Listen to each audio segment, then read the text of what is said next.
un truc comme ça. Je t'ai vu, j'ai vu, mais c'était trop tard. De quoi? Je ne sais pas, il y a peut-être un enregistrement qui est parti au mauvais moment. On parlait peut-être de Winnie avec une très grosse queue.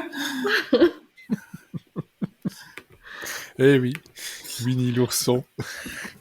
L'ourson cochon. Ah bah oui, toi, je pouvais pas ne pas cliquer à ce moment.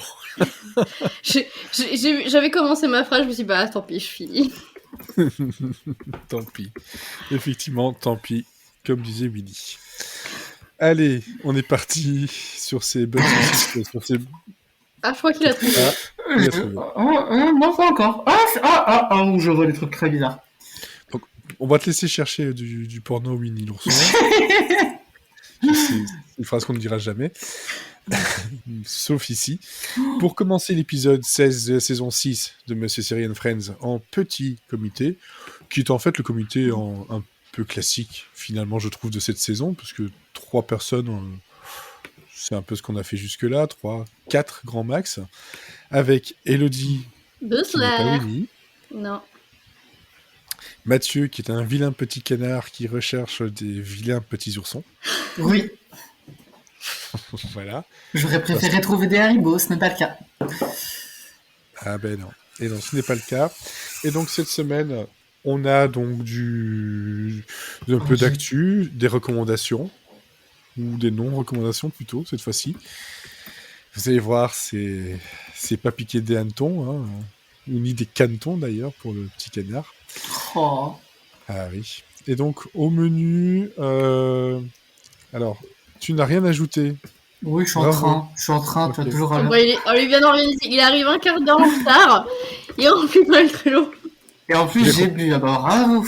Juste pas payé. Oh, vous étiez payé depuis le début? Ouais. Ouais. On tape dans le dos. on est riche. Alors, hop, je note qu'on est... Il nous montre fièrement sa bouteille. En plus, elle est vite, je suis déçu. Et c'est vraiment sa bouteille dont on parle. Ah oui. Et donc, après l'actu, on parlera donc de recommandations, maintenant c'est écrit, avec Made for Love, Mental, et vous verrez que de mon côté, c'est plutôt du n'y allez pas. Vraiment. N'y allez pas du tout. Ou certains à moitié, ou alors si vraiment vous voulez voir quelque chose de nouveau, quoi. De jamais vu. Ou si vous aimez que vous auriez préféré ne jamais voir aussi. Ouais. Sinon, vous allez bien tous les deux? Oui. Ça va très bien. Ok, il y a que moi qui tombe malade en ce moment, quoi. Oui. Ok, d'accord, j'ai compris, ça va. Nous, c'était juste avant, c'est bon, chacun son tour, un peu. Non, moi je ne tombe pas malade, moi je... Là, tu as pris pour nous tous, hein, Tu tombes des nus. Exactement, des Winnie l'ourson nus. Allez, on part dans l'actu et on arrête ces conneries.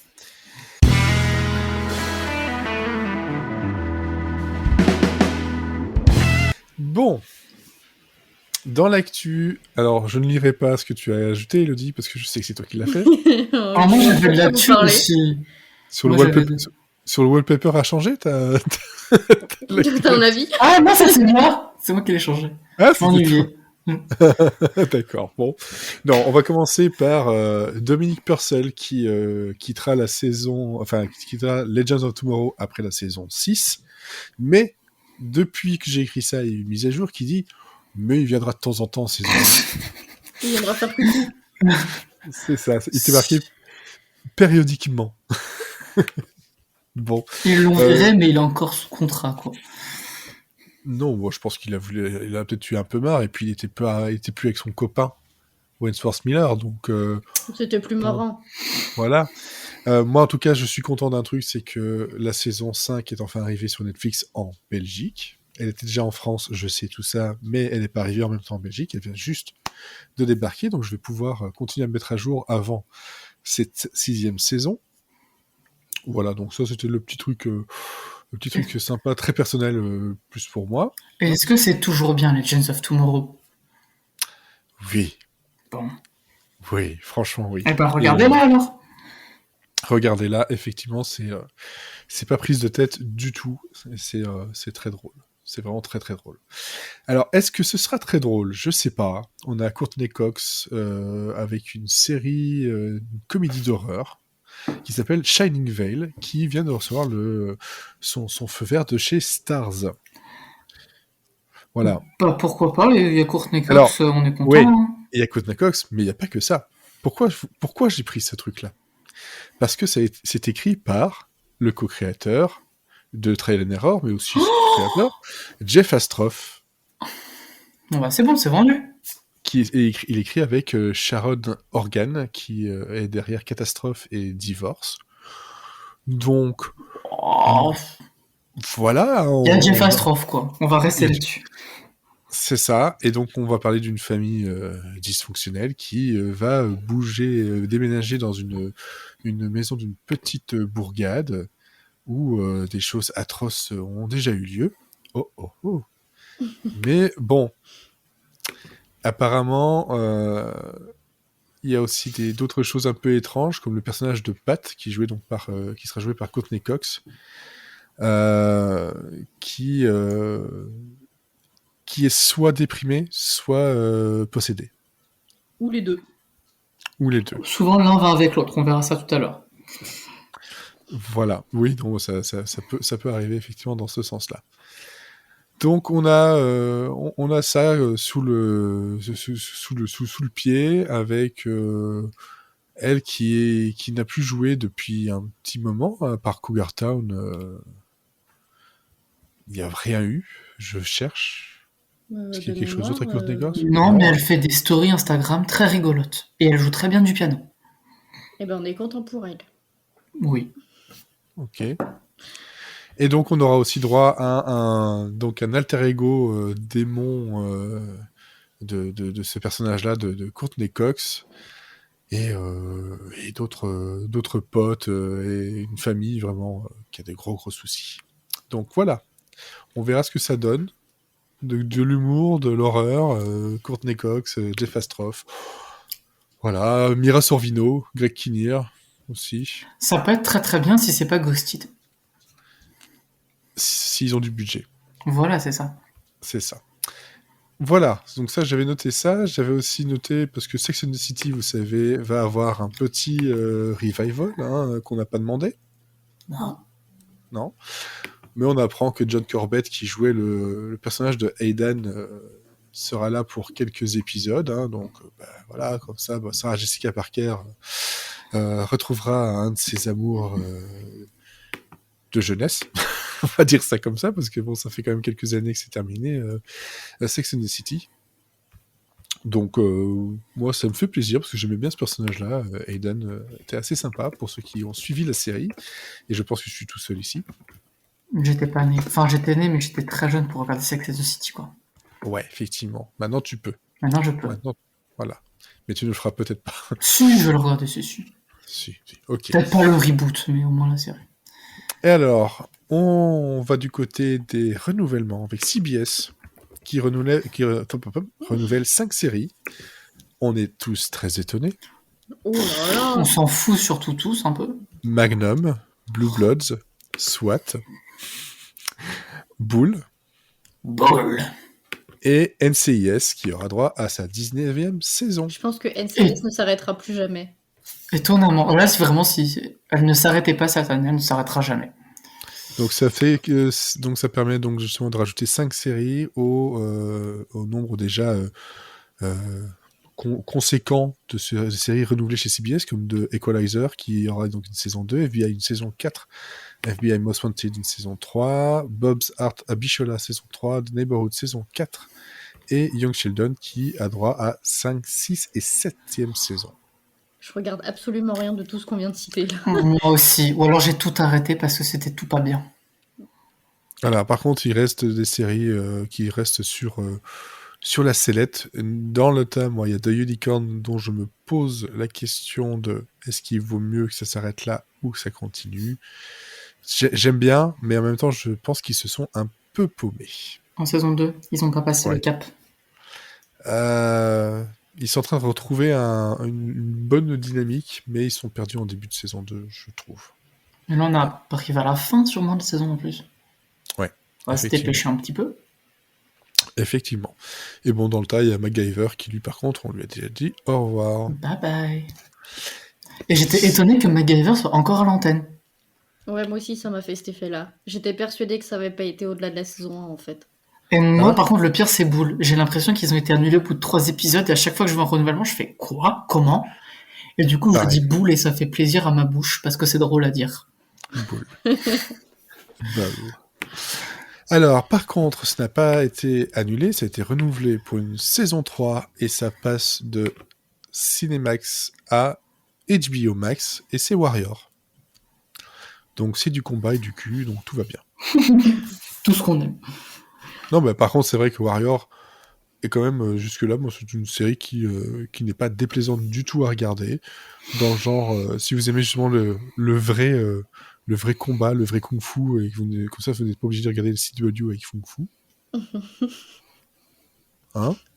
Oui, Et on puis peut bon, éviter. voilà, oui, on peut éviter. Et puis bon, c'est une série très sympathique que moi, je vous conseille, qui passe souvent inaperçue. Ben là, ça passe chez HBO Max. Je pense pas que ça changera grand-chose à la série, mais voilà, Cinemax n'étant plus, ou plus vraiment, il fallait bien trouver une nouvelle maison.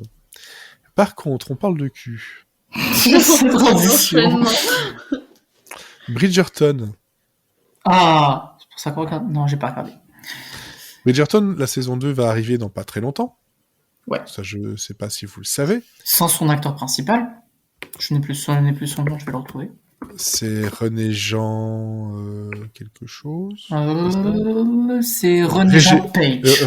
Roger Jean Page. Roger Jean Page, qui ne reviendra pas pour cette saison 2. Il a dit non. Il a dit non, ben, il doit s'en mordre les doigts parce que la série vient de recevoir 2 saisons de plus à son compteur. Voilà. Ouais. Monteront-ils jusqu'à 8 saisons? Telle est la question. Pourquoi 8? Parce qu'il y a 8 livres. Ah oui, ok. Oui, bah ça pourrait être logique, effectivement. On a une date pour In Treatment, le reboot américain, enfin, le re-reboot, enfin, bref. Sans Gabriel Byrne, cette fois-ci, qui donc a 24 épisodes pour sa 4e saison, et ça débarquera le 23 et 24 mai prochain avec 2 épisodes côte à côte, dos à dos. On va retrouver justement, en tant qu'actrice principale, Uzo Aduba, qui donc jouera le rôle du médecin Dr. Brooke Taylor. Un écota. Voilà, donc je trouve que c'est une bonne chose. Après, est-ce que ça sera mieux qu'en traitement, enfin en thérapie, la série française? Je l'espère, parce que bon, c'était quand même pas très bien joué. Voilà, ça je pense qu'on l'avait déjà dit de toute façon.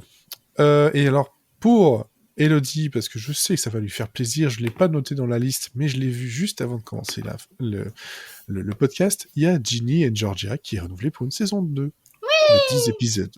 Voilà. Moi, je peux mettre une petite news avant qu'on termine? Non. Vas-y. Bon, je m'en vais. Je vais me faire foutre.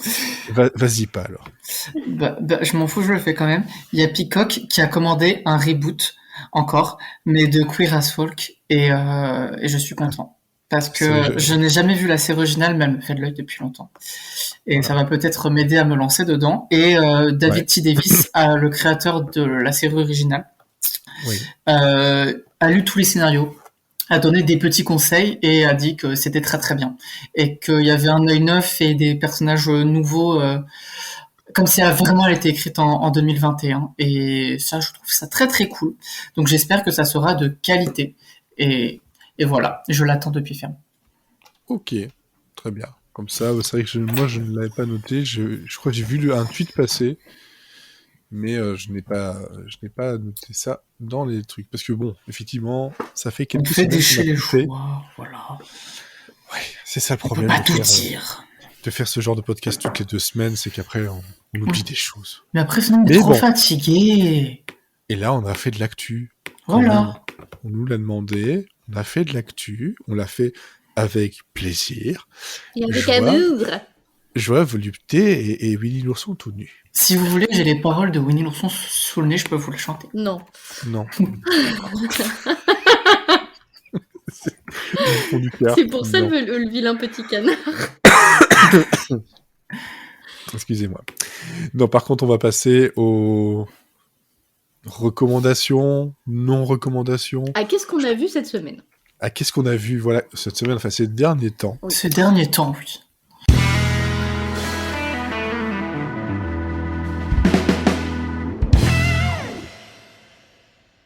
Alors, je pense que je vais passer en dernier parce que j'ai quand même beaucoup parlé.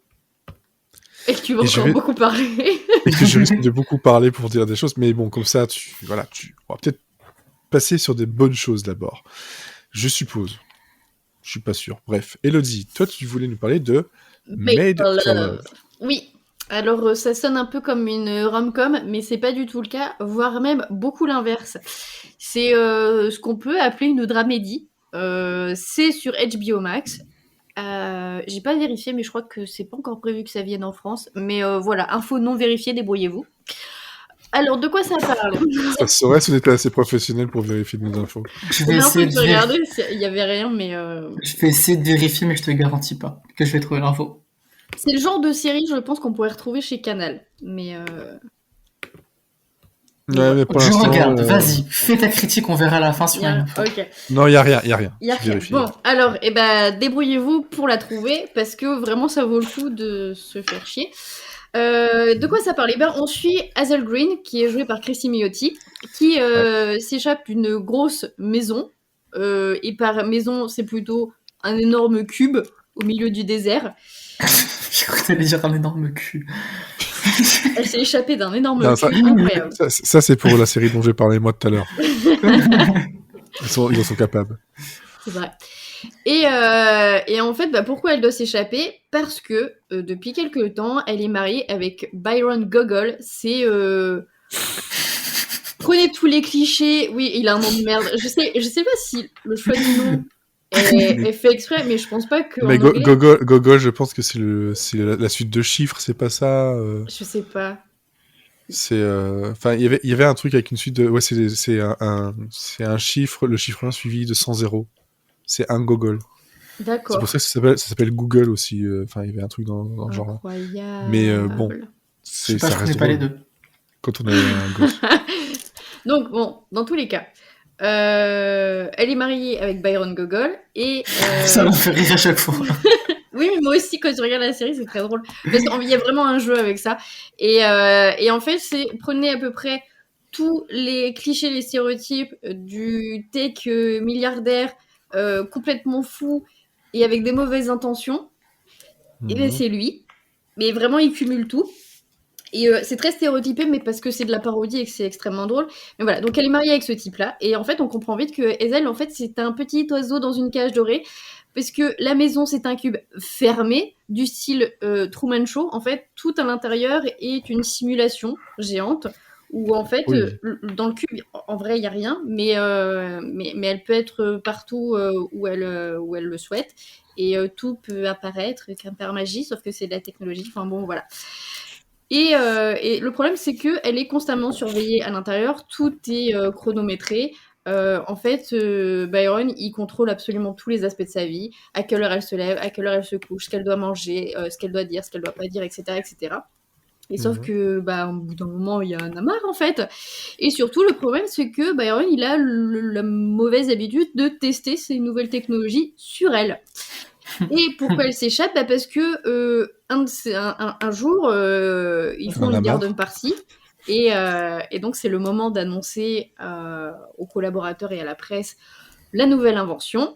Je vous le donne dans le mille. Elle s'appelle Made for Love. Et qu'est-ce que c'est? C'est un implant qu'on fourre dans le cerveau d'un couple pour que leur esprit fusionne et qu'ils ne puissent plus jamais se mentir. Parce qu'en fait, chacun va voir ce que l'autre voit, va entendre ce que l'autre voit, va ressentir ce que l'autre voit. Bref. Oh. Voilà. Ouais, c'est un peu de Black Mirror quand même, quoi. Oui, mais dans un genre très différent. Mais oui, c'est ça. Et le truc, c'est qu'il annonce à ce moment-là que le premier couple qui va le tester, forcément, c'est eux. Sauf que Hazel, en fait, elle était pas au courant. Et elle est pas d'accord. Donc, du coup, elle s'enfuit avec l'aide d'un dauphin qui était dans la piscine. Cherche ça. C'est logique. Sauf que problème numéro 1, en fait, Hazel, elle a déjà été implantée sans le savoir. Donc, elle s'est échappée, mais Byron peut tout voir, tout entendre et tout ressentir de ce qu'elle fait. Oui, Et problème numéro 2, ce qu'elle apprend un petit peu trop tard, c'est qu'en fait, la technologie, elle n'est pas finalisée et elle n'est pas stable. Et que s'il active, je sais plus comment il l'appelle, mais le moment de fusion quoi, entre les deux, et ben en fait, il meurt. Enfin, elle meurt parce que c'est elle qui a été implantée en premier. Donc, bof. Oui. Et donc là, je sais plus il y a combien d'épisodes qui ont été diffusés, mais la première fois, ils ont diffusé 3 épisodes d'un coup, et après, c'est diffusé par 2 épisodes. C'est des épisodes de 30 minutes. Ouais, et ça, c'est bien. C'est HBO Max, quoi. Ouais, mais du coup, ça fonctionne très bien d'avoir 2 épisodes de 30 minutes, en fait. C'est un bon format. Et déjà, quand vous regardez le premier épisode, vous le terminez en vous disant « Mais putain, qu'est-ce que je viens de regarder ?» Ça part dans tous les sens. C'est une suite ininterrompue de concepts à la fois très cons, mais très flippants si ça pouvait exister. Et on n'est jamais très loin du « ça peut exister » en fait. Ouais. C'est ça qui est flippant. Et en fait, c'est une série qui est très drôle parce que c'est de la parodie en fait. Il y a, en ce moment, il y a la grosse mode de sortir des séries sur trouver l'âme sœur grâce à une technologie quelconque. On a eu Soulmates, on a eu The One, etc. Enfin, et du coup, ça parodie vraiment ça, mais du côté vraiment très flippant avec des personnages qui sont tout droit sortis d'un Tarantino en fait. C'est que on a des personnages ils peuvent pas exister dans la réalité, c'est pas possible. Ils sont trop en fait, c'est trop, toujours trop. Et en même temps, ils sont caricaturales, mais jamais très loin de... En fait, c'est pas non plus pas crédible, en fait. C'est pour ça que c'est flippant. Il y a toujours ils sont toujours sur la petite frontière qui fait que d'un seul coup, t'es dans la parodie, mais l'instant d'après, tu dis « Ah oui, c'est vrai que... » Parce que bon, si justement tu la dépasses cette frontière, je pense que c'est à ce moment-là tu décroches complètement. Alors. Ah oui, mais totalement. Parce que toi, des personnages qui sont plus gros que nature, etc., tu t'y crois pas et t'as du mal à suivre. Ouais. Mais parce que, en fait, c'est surtout... C'est là où la série, elle est assez intelligente, c'est que les 2 premiers épisodes, c'est vraiment presque de la comédie pure, où c'est non seulement une suite d'événements avec des... On nous présente les différentes technologies que Byron, il a mises au point, et c'est toujours des trucs... totalement what the fuck, et genre en fait le Made for Love, il a été testé sur un dauphin, le dauphin il vit dans la piscine et tu te dis mais pourquoi vous faites ça, et c'est qu'une suite de trucs complètement what the fuck comme ça. Et en même temps le personnage de Byron en lui-même, il est très nature, même s'il est un peu caricatural dans le fait que il est très déconnecté de la réalité, et c'est une parodie de Zuckerberg, où vous savez, ce même où on dit que c'est un reptilien parce que voilà, il est mort à l'intérieur. Mais c'est un peu ça en fait, c'est qu'il a une tête de bébé joufflu ultra sympa, mais il est terrifiant en fait. C'est pour ça le casting, c'est pour ça qu'il est très bien aussi. Et donc il y a toujours cet entre-deux où il a aussi des réactions très... il est joué par Billy Magnussen. Ouais, c'est ça. Et c'est vrai qu'il a une tête qui est à la fois flippante et beau gosse. En fait, c'est Ken, mais flippant. C'est que... En fait, c'est un mélange de Ken et de Macaulay. Il a une tête un peu façon Macaulay Culkin par moment, je trouve, sur ça. Ouais, il a un petit air comme ça. Mais en fait, c'est qu'il fait... dans la série, il fait très plastique. En fait, t'as l'impression qu'il est pas vraiment humain, parce que déjà, physiquement, ils l'ont fait de manière à ce qu'il soit pas très naturel. Et dans les réactions, t'as pas l'impression qu'il ressent les mêmes choses qu'un être humain normal. Il est très froid, très distant et très mécanique. C'est un peu... c'est flippant, t'as l'impression d'être devant une machine sans cœur, et en même temps c'est un être humain, donc c'est très bizarre. Et surtout c'est très drôle parce que... Alors les 2 premiers épisodes, c'est vraiment de l'humour potache, où parce que le personnage à la fois de Hazel, elle est très maladroite, et en même temps il y a ce décalage entre avant qu'elle rencontre Byron, c'était vraiment la redneck du fin fond du, je sais pas, mais je sais même pas si c'est le Texas, mais ça fait vraiment gros cliché, parce que son père habite dans un trailer park, et voilà, et en même temps père qui est joué par Ray Romano, Ouais, qui est génial, qu'on voit passer au début de la série, mais après il va prendre une place plus importante et c'est trop bien. Et en fait, quand elle a vécu avec Byron, elle a appris à être la poupée parfaite pour jouer la vitrine, en fait. C'était la Ouais. belle plante à sortir. Et il y a le décalage entre La les femme deux. Qui est trophée. voilà, c'est ça. Le décalage entre les deux qui est absolument hilarant.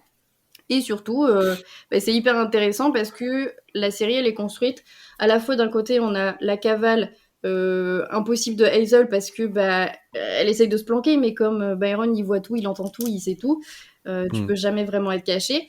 Et en même temps, il y a plein de flashbacks qui montrent comment elle en est arrivée à l'épouser au bout de 3 heures qu'elle l'a rencontré.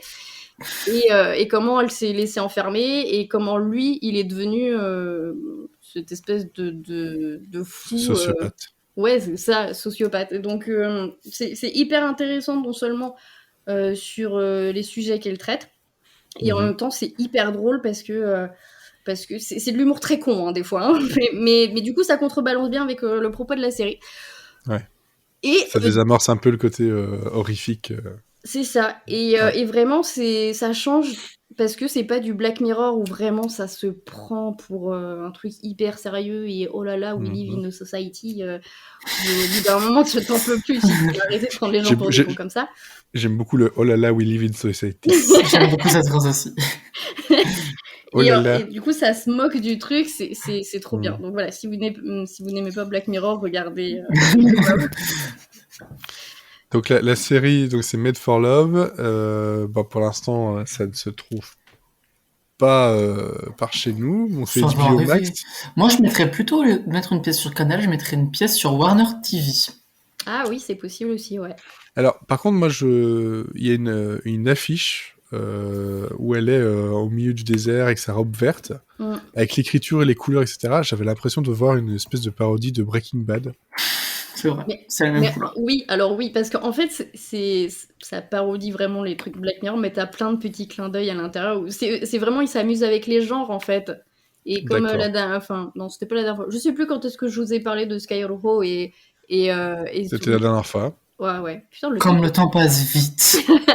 Et il y a aussi ce petit côté Grindhouse. Il y a une scène où il y a l'espèce de goon de Byron, mais qui est en fait gentil, mais du coup, elle se méfie de tout le monde, donc elle veut lui échapper, et lui, il essaie juste de la rattraper pour l'aider. Et donc, il se retrouve dans une boîte de nuit, mais il n'y a personne. Et cette scène où ça devient vraiment gore à un moment donné, alors que c'est pas un genre de série très gore, mais juste là, c'est exactement une parodie d'un film Grindhouse, mais bon, ça reste mignonnet quand même. Mais ça s'amuse avec les genres et les codes de différents styles. Okay. Donc le fait que j'ai cette impression de Breaking Bad, l'affiche, c'était voulu, quoi. C'est pas du hasard, ouais. Ok, très bien. Donc voilà, comme ça, c'était une première recommandation. Je suppose que l'ami qui est en train de cliquer là, pardon. Mathieu. Oui, mais c'est pour des recherches podcast, ça va. Pour le travail. Donc tu vas nous parler de Mental qui donc est pas un fromage. Ouais, un peu moins ici. Un bon fromage. C'est les Mental, quoi. Les Mental. Je vais vous parler de Mental, saison 2. Ici, vous pouvez la voir facilement parce qu'elle est diffusée sur France TV / et sur YouTube en ce moment. La saison 2 est disponible en intégralité sur France TV / et un épisode par semaine sur YouTube. Donc, très facile. Je vous avais déjà parlé de la saison 1 l'année dernière, et j'ai vérifié, c'est dans le 13e épisode de la saison 5, l'épisode du 20 novembre, Val Zombie, poubelle qui tourne et ta mère. Voilà. C'est ça qu'il cherchait. Quand on faisait encore des titres. Moi, j'aimais bien, ça me manque. Ouais. Mais je vais quand même vous rappeler de quoi qu'est-ce que ça cause. Donc ça se passe dans un centre psychiatrique à Clermont-Ferrand, dans une clinique pour enfants plutôt ados, jusqu'à 18 et un peu plus. Et donc dans la première saison, on suivait Marvin, on ne savait pas de quel trouble il était atteint, mais il débarquait dans ce petit monde et il se faisait 3 amis principaux, donc Mélodie, Simon et Estelle, et on suivait leur petit quotidien dans ce pensionnaire. Et donc on découvrait comment c'était quoi leur maladie, comment c'était traité, quels sont leurs liens, comment ils tissent leurs liens d'amitié ensemble. Et c'était une très belle surprise. J'en attendais rien et j'ai pas été déçu.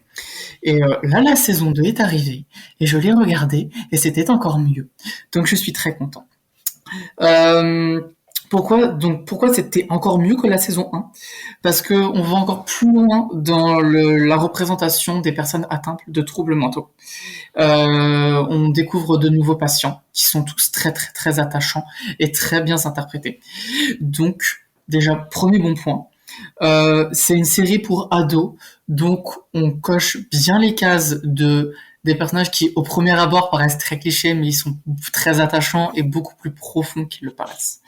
On s'intéresse aussi beaucoup plus en ces ados au personnel, que j'ai trouvé super, et il y a un bon compromis entre les deux, où ils essaient vraiment de faire du mieux qu'ils peuvent, mais finalement, les seuls qui peuvent vraiment s'aider, c'est les enfants entre eux.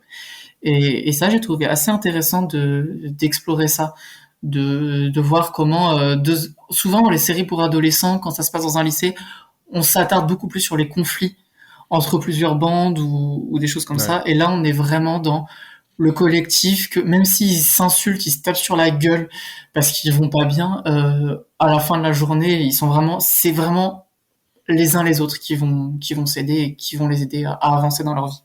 Donc voir des représentations d'enfants et d'adolescents si positives dans ces dernières semaines, ça m'a fait vachement de bien et ça m'a fait une petite bulle en fin de journée qui m'a fait vraiment du bien. Il y a un personnage, j'avais noté, je vais le dire maintenant, comme ça je vais pas l'oublier, qui est asexuel, qu'on ne voit vraiment très peu souvent, et qui était très bien fait, ça a été dit très vite, on l'a dit, on est passé à autre chose, et ça fait vraiment partie de son identité, on en parle, et j'avais jamais vu ça dans une série française.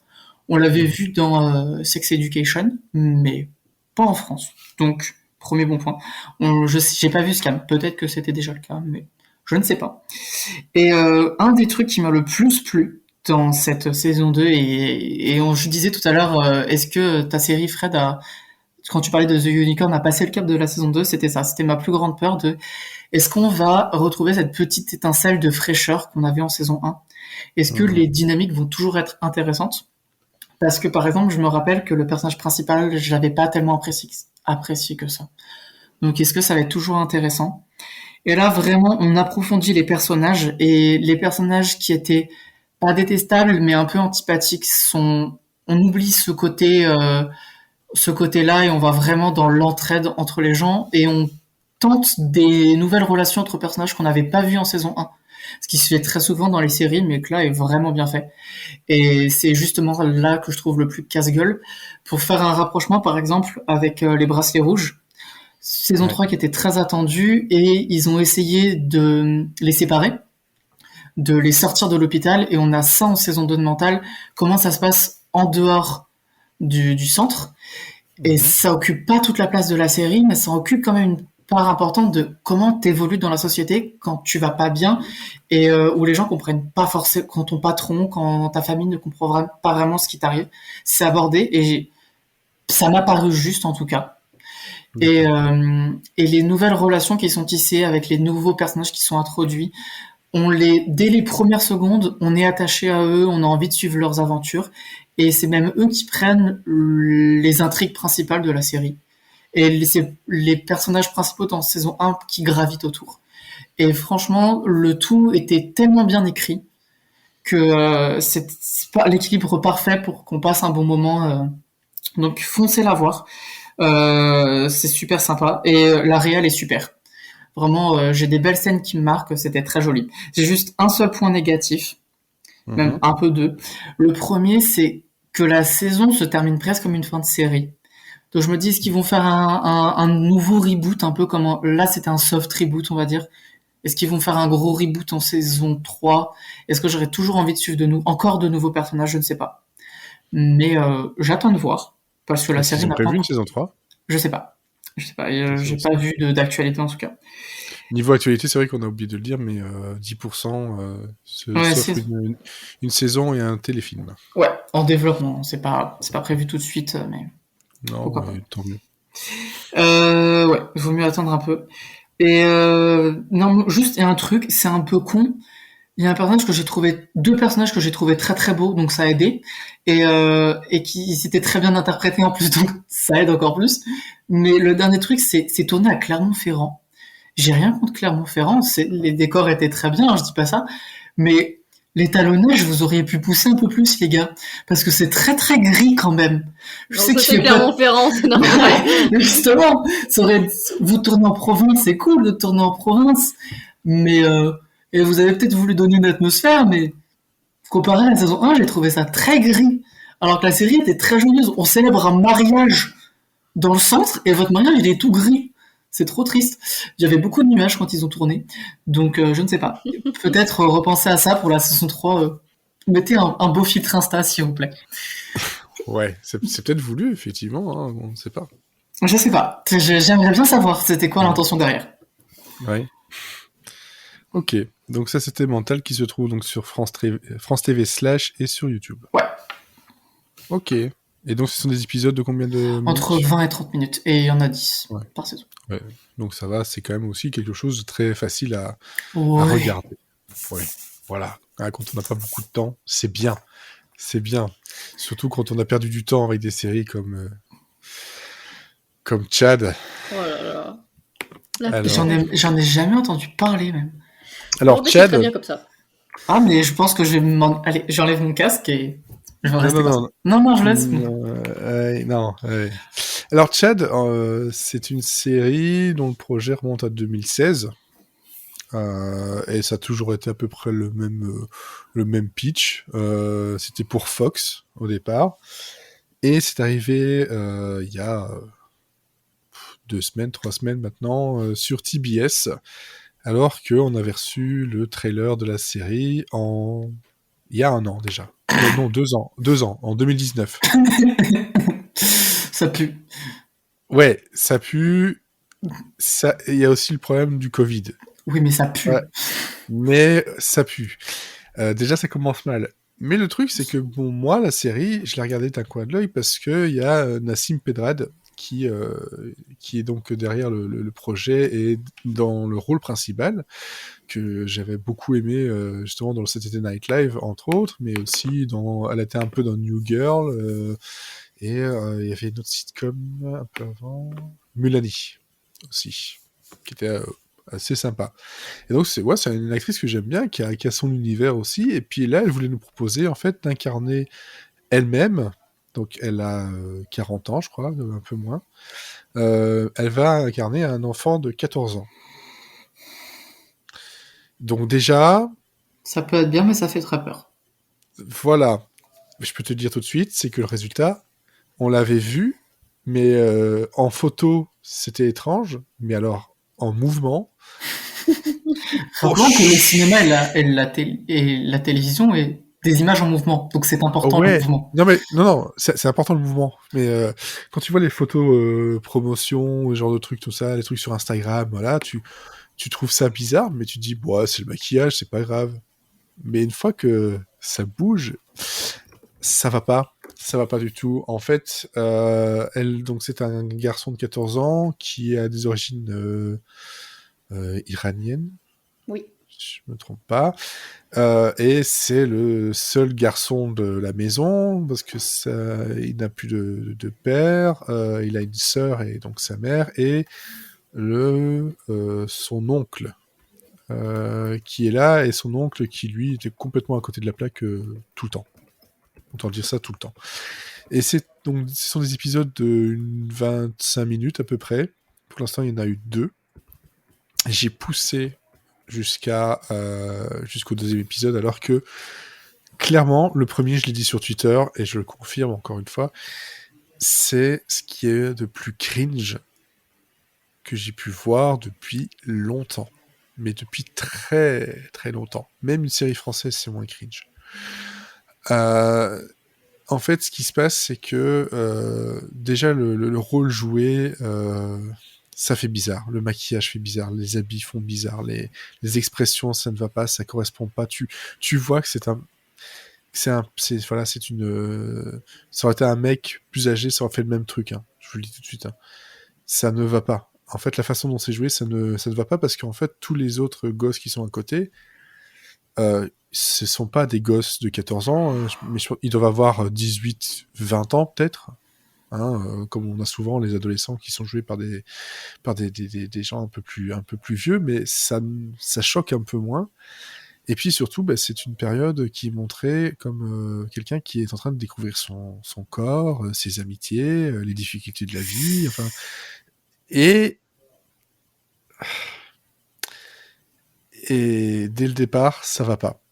Dès le départ, on voit qu'il rentre au collège, qu'il a passé les vacances et il essaie de dire bonjour un peu à tout le monde l'ignore un peu ou c'est gênant. Il a juste un pote avec qui il est tout le temps, enfin 2 potes avec qui il traîne tout le temps.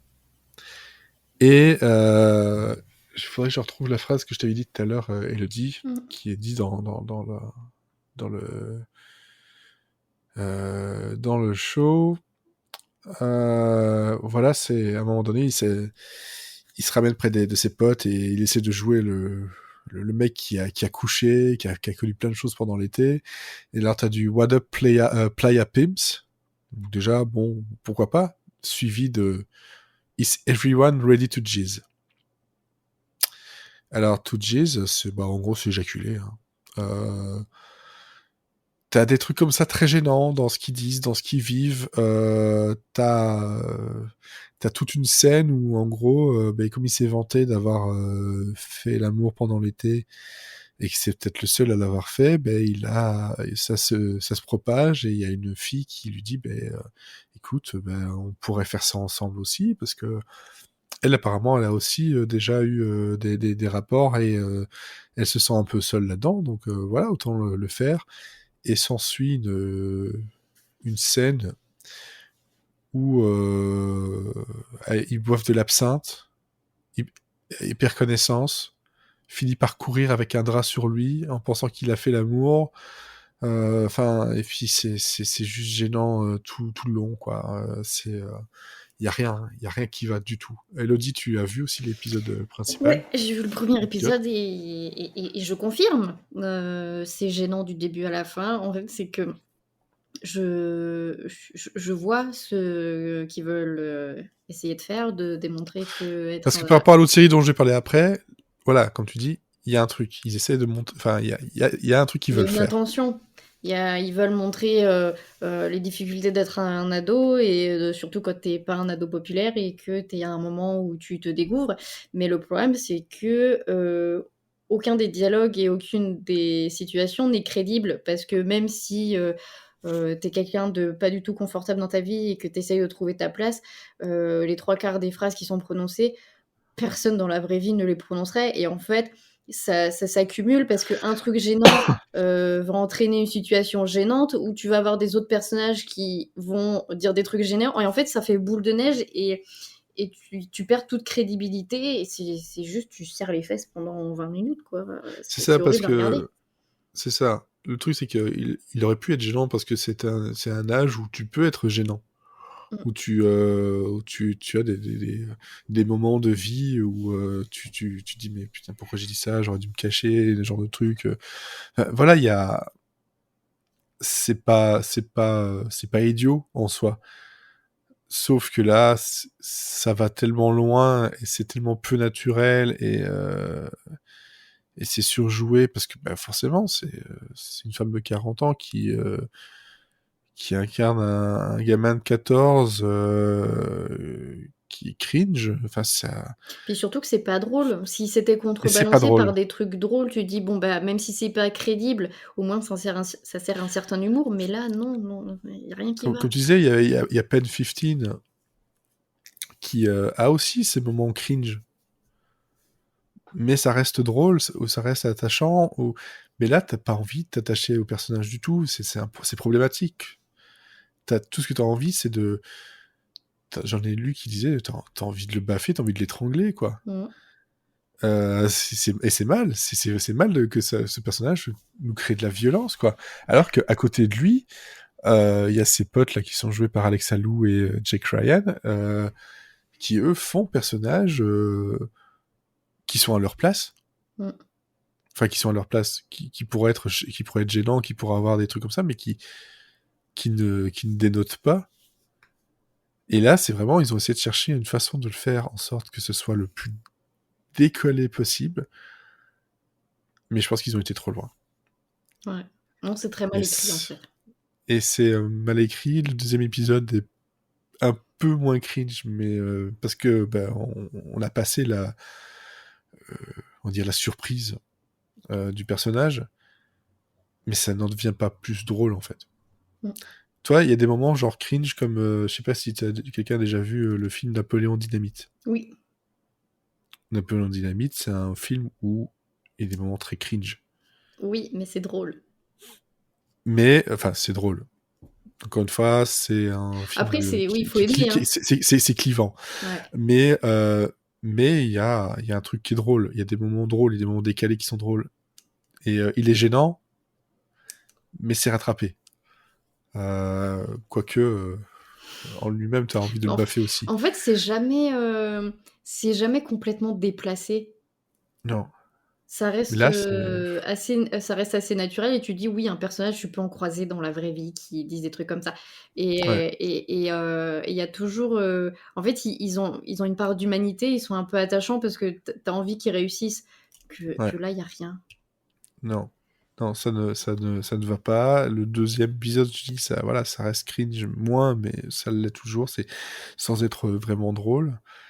De ce que je vois, niveau score, on est du 0.2, on est à peu près 600 000 personnes. Ça, sur TBS, il y a une saison qui est prise. Je sais vraiment pas si je vais vraiment pousser jusqu'au troisième épisode, comme j'essaie de le faire en général sur les séries. De faire 3 épisodes et de dire ok, c'est vrai, là ça. Je pense que là, ça décolle pas. Même si le troisième épisode s'améliorait un peu, t'arriverais quand même pas à avoir quelque chose de regardable. Non. Ouais.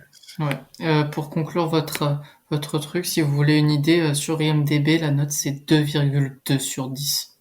Et il y a pas mal de gens qui ont voté. Donc. Et c'est déjà bien généreux. Non, tu te demandes vraiment dans quoi t'es tombé en fait. Ouais. Et même pour le côté OVNI, non, je peux pas le conseiller. Il y avait Home Economics aussi qui est arrivé un peu en même temps. Là,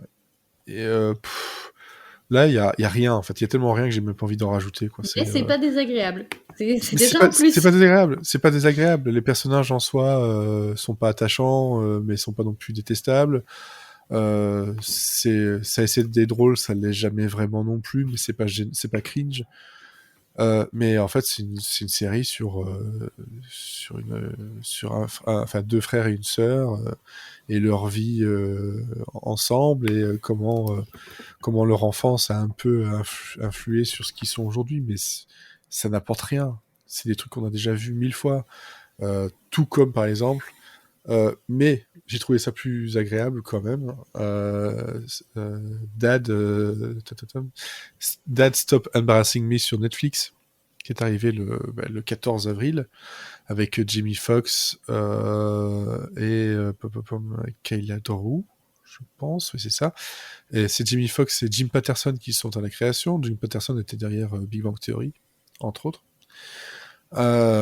C'est la comédie, la black sitcom années 90, début 2000, comme Jamie Foxx a déjà fait, comme Jamie Foxx est en train de refaire, avec des personnages qu'on a déjà vus, des situations qu'on a déjà vues, des situations qu'on a déjà entendues.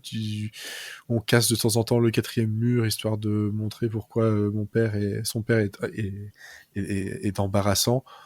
Mais bon, voilà, ça va pas chercher très loin. C'est la sitcom familiale sur Netflix, quoi. Dans le même genre, on a Bienvenue chez Mamilia, qui fait ça aussi très très bien. Donc, ça casse pas trois pattes à un canard. Et, ça reste sympa à regarder. Par contre, moi, ce que j'étais content, et je m'y attendais pas du tout parce que je savais que la saison 2 arrivait le 7 mai, c'est Mythic Quest sur Apple TV+. Mais c'est hier ou avant-hier, il y a eu un épisode. C'était le 16. Le 16 avril, il y a un épisode bonus qui a débarqué. Un peu sans crier gare pour moi, parce que franchement, je m'y attendais pas.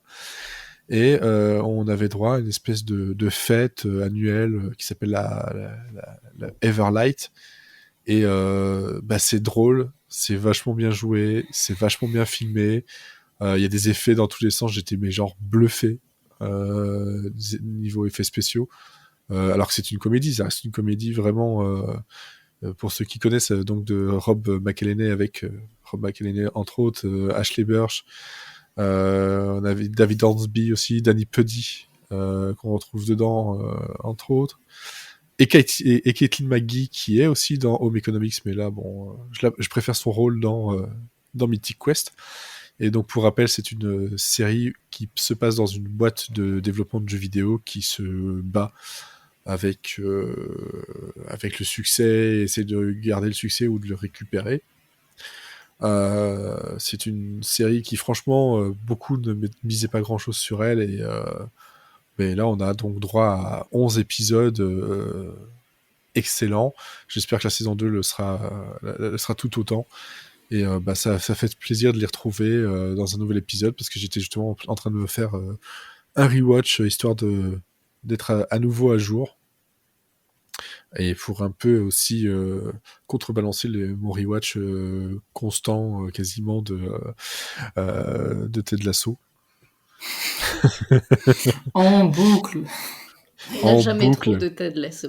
Non, parce que ça fait du bien. C'est vrai que je regarde quand même un jour. Mais voilà, sur Apple TV+, franchement, il y a des séries qu'il faut regarder. Et niveau comédie, Ted Lasso et Mythic Quest sont dans le haut du panier. The Morning Show, c'est différent, mais j'aime vraiment beaucoup aussi. C'est vrai que globalement, sur Apple TV+, j'ai vu des choses qui sont très très intéressantes, mais dont ni Apple TV+ ne parle, ni personne d'autre, ou à part un peu nous, ou d'autres podcasts, ou d'autres journalistes séries. Ouais, mais il n'y a pas vraiment de promotion autour de ça. Mais il y a pas de promotion, alors que bon, il y a quand même pas mal il y a Dickinson qui était quand même assez sympa. D'autres choses qui l'étaient un peu moins. On a Trying, qui est très cool aussi, dont le titre français, j'ai découvert, s'appelle La vie d'adulte. D'accord. Voilà, on a Central Park qui est vachement bien aussi. On a les Snoopy qui sont rigolos. Oui, ils sont trop mignons. Par contre, Amazing Stories et Beef Boff. Non, ça c'était caca. C'était vraiment caca. Mais il y avait aussi Defending Jacob qui était bien. Defending Jacob, oui. Effectivement, il y a des choses, hein. Il y a vraiment des choses à aller voir et à découvrir sur Apple TV+. Mais là, en ce moment, moi, c'est de l'assaut, et donc Mythic Quest. Et Mythic Quest, j'attends avec impatience sa nouvelle saison, parce qu'elle arrivera de toute façon avant la nouvelle saison de Ted Lasso, qui ne sera pas avant cet été. Donc, voilà, comme ça, vous savez ce que je regarde. Je regarde des choses qui sont pas top, des choses qui sont gênantes, et puis je me nettoie les yeux avec des séries Apple TV+. C'est mieux que de la Javel quand même. Ouais. Est-ce que les séries Apple TV+ sont suffisantes, ou faut qu'on t'achète de la Javel? Non, les séries Apple TV+ sont suffisantes. Et sur Disney+, il y a The Mighty Ducks. Là, je suis donc au 4e épisode. C'est très bon enfant. Et ça passe très bien, quoi. Ça va pas chercher très très loin, mais moi qui suis fan des Mighty Ducks au départ, ça fait plaisir de retrouver un peu une espèce d'ambiance assez proche. Voilà. J'ai pas essayé le truc avec comment c'est, John Stamos là, qui laisse apparemment Big Shot. Big Shot, mais apparemment c'est plutôt un drama qu'une comédie. Donc ça, je verrai par la suite. Mais ouais. J'adore Disney+, mais il y a aussi The Falcon and the Winter Soldier, et depuis 2 semaines, c'est toujours aussi nul. C'est même pire qu'avant. Je suis désolé, hein, mais chaque épisode, je me tape la tête contre le mur, tellement c'est con. Hein, mais et ça veut pas être con, c'est ça le souci. Ils ont pas compris le subterfuge. C'est bête. Juste à la fin du podcast, comme ça, on place un petit mot pour Falcon. Envoyez vos lettres d'insultes à Mathieu directement sur Twitter, même si je suis d'accord avec lui. thread Twitter en ce moment, je critique bien détaillé et objectif, enfin pas objectivement, mais mon avis sur chaque épisode, et c'est le même de RuPaul qui fait mais à chaque fois. C'est vraiment mon ressenti à chaque fois. Et je me suis endormi devant le quatrième. Et c'est aussi mauvais que... Non, WandaVision, c'était très bien. Ah bon? Oui. J'ai pas... Non. Moi, j'ai trouvé... Je défendrais WandaVision, la fin n'était pas bien, mais j'ai beaucoup aimé les premiers épisodes, et pour te dire, là, à côté, c'est du caca. S'il y avait que la fin qui était pas bien, moi je me suis arrêté au bout assez vite. Donc, Chacun ses goûts. Et moi, chacun ses goûts. Si vous aimez le Falcon et le Trou-Duc, là, tant mieux pour vous. Hein. Vous trouvez sûrement votre compte, mais moi je trouve ça très très con. Série dont je trouve toujours mon compte, c'est Young Rock. Parce que je les trouve toujours très, très mignons, très sympas, très, très attendrissants dans l'histoire et drôle. Vraiment, ça commence à être vraiment bien drôle. Le dernier épisode était à pleurer de rire. Et Kenan, parce que Don Johnson en grand-père, putain, mais c'est la meilleure idée du monde, quoi. Meilleure idée du monde. Je voudrais que ce soit lui mon grand-père. Alors ça marche pas comme ça, je suis désolée, mais... Non, ça marche pas comme ça. Non, ça marche pas comme ça. Mais bon, c'est pour dire que je disais déjà du bien des deux séries il y a quelques semaines. Je continue à les regarder avec plaisir et c'est bien parce qu'en ce moment des nouvelles séries qui m'accrochent. Et finalement, il n'y en a pas tant que ça. Ouais. Je sais pas de votre côté, mais... Non, pareil. J'ai rien qui m'a fait de l'œil. Enfin, j'ai vu The Nevers, mais... Je sais pas, j'en parle pas maintenant. Je dis pas si j'aime ou pas, je sais pas. Exactement pareil, parce que hier, j'ai regardé, parce que moi je me fais mes pilotes le dimanche, et je lance The Nevers, et je prends mes petites notes, et normalement j'enchaîne dans la soirée, j'écris ma petite critique. Et là, je me suis dit non, en fait pour l'instant j'ai rien à dire. C'est que je suis pas déçue. Alors je m'attendais à pas aimer, parce que c'est vraiment pas le genre de truc que je regarde. J'avais vu le projet m'intéresser, le trailer m'a déçu, donc je me suis dit, ça serait peut-être pas ouf. Mais là, je sais pas. Mais les trucs moitié fantasy, moitié truc d'époque, en général, ça me gonfle très vite. Et là, je sais pas, je trouvais un petit truc, c'était un peu drôle et tout.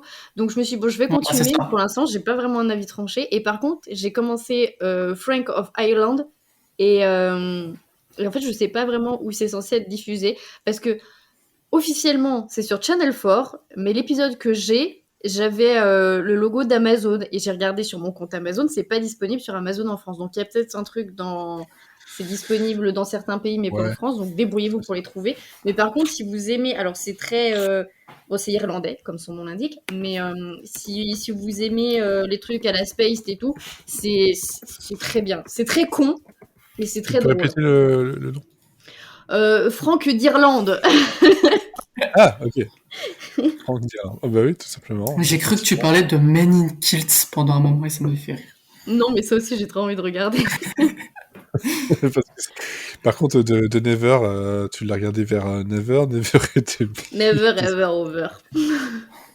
Never faster, better, stronger. Voilà. On mélange tout. Ok, très bien, mais je sais pas s'il y a d'autres choses à ajouter. Moi oui, tu m'as pas vu. J'ai mis le trailer au dernier moment, mais j'ai mis un truc quand même. Il veut parler de fantômes. Je veux pas être fantôme, s'il te plaît. Ah, oui, The Haunting. Bon, j'ai le droit ou pas? Ouais, vas-y. J'ai le droit de parler un moment ou pas? Bah vas-y. Pour vous dire, The Haunting, j'ai vu la saison 1 il y a quelques mois et j'ai mis du temps à voir la saison 2 parce que j'ai eu besoin de m'en remettre et j'avais besoin aussi de temps parce que... Netflix, c'est ça? Ouais, sur Netflix. Donc The Haunting of Hill House pour la saison première série et la deuxième The Haunting of Bly Manor. C'est une série anthologique, elle n'y aura finalement que 2 saisons. Et on retrouve une petite partie du casting.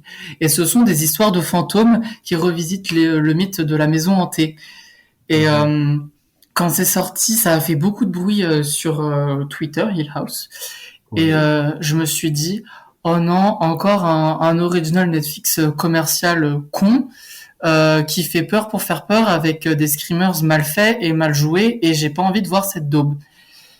Et puis, je sais pas ce qui s'est passé. J'ai regardé et je n'ai pas été le même après. Mais vraiment, je dis ça premier degré.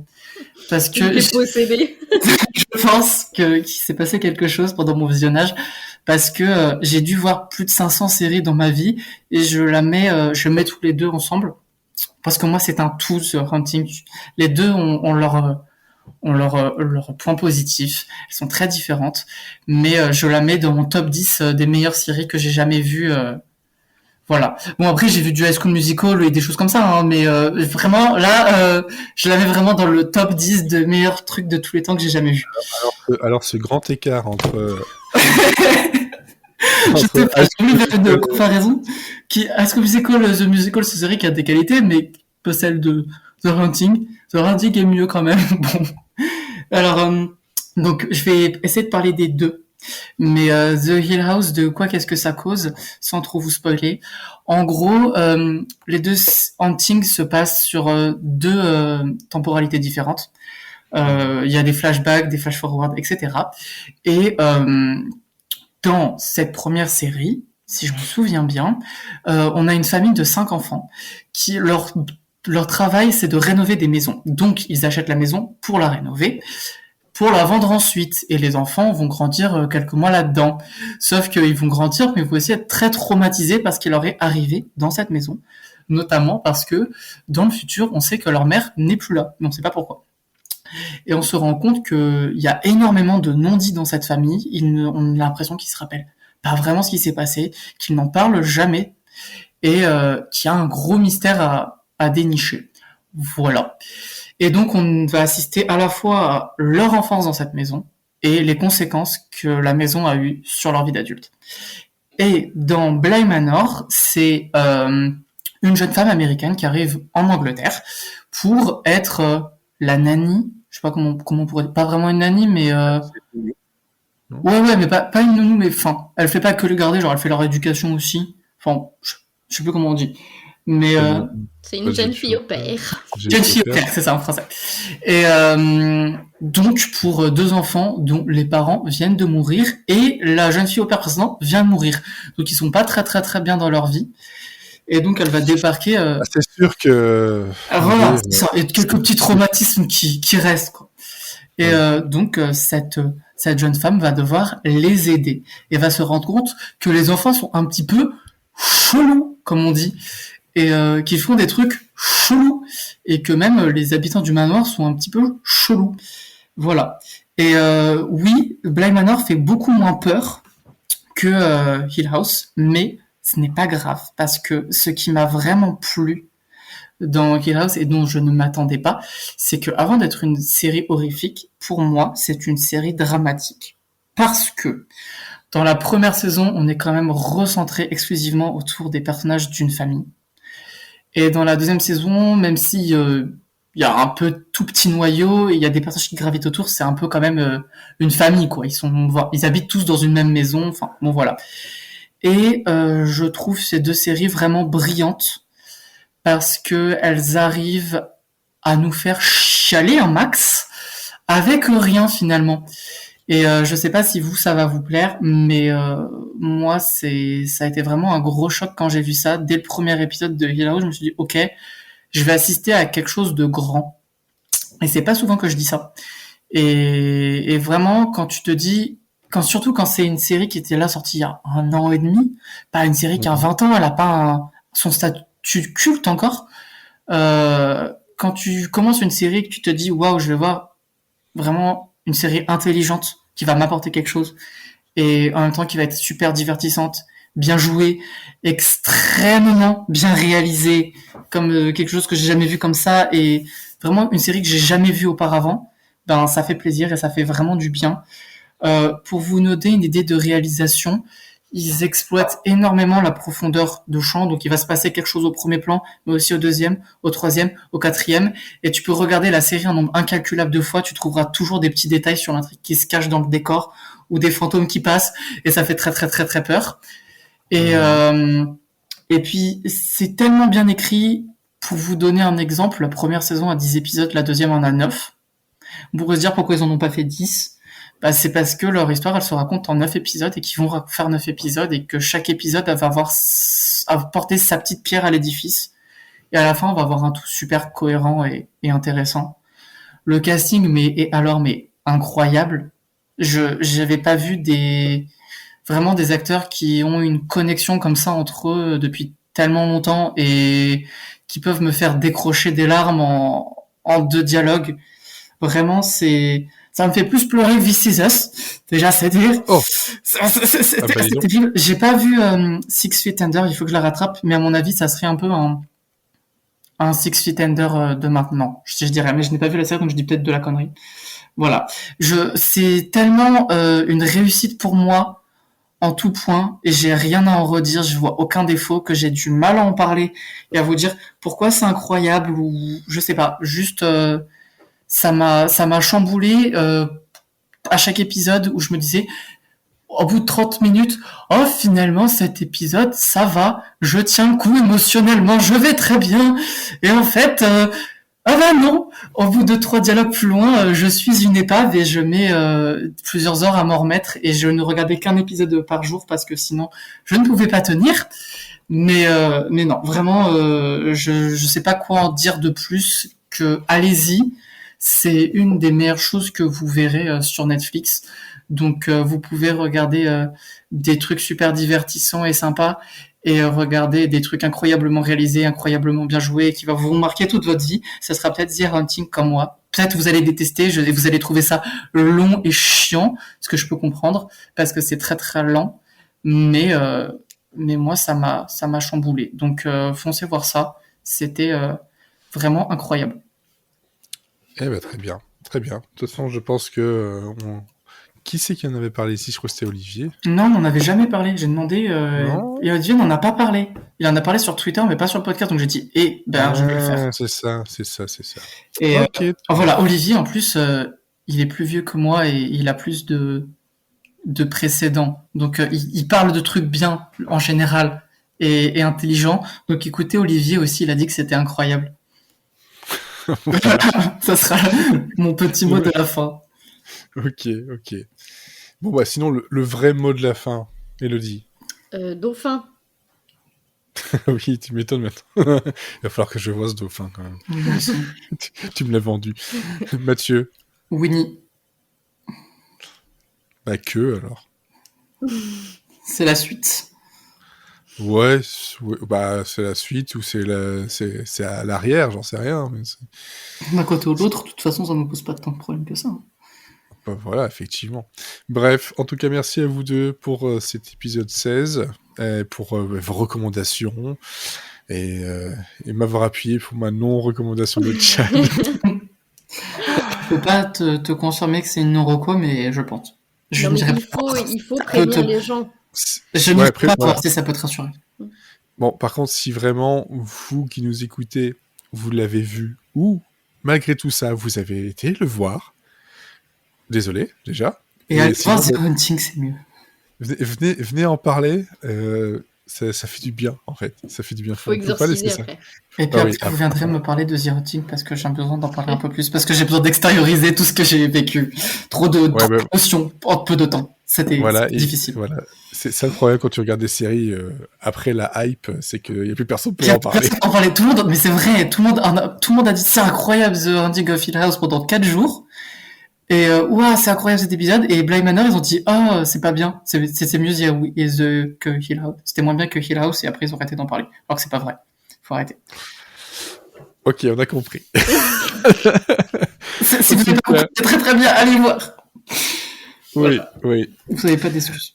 En tout cas, nous vous souhaitons une bonne semaine, parce que voilà, nous enregistrons le lundi, de bonnes séries, de bonnes déconfinements, je sais pas, on verra. Mais des confitures, et surtout... Bon Jovi. Ah, il l'a pas fait. Ah, tu voulais que... Je sais plus comment elle s'appelle, l'autre conne, là. Comment elle s'appelle Voilà. Mais non, Bon Jovi. Oh, putain, c'est pas possible. Oh, cette fin catastrophique. Comme d'habitude, en fait.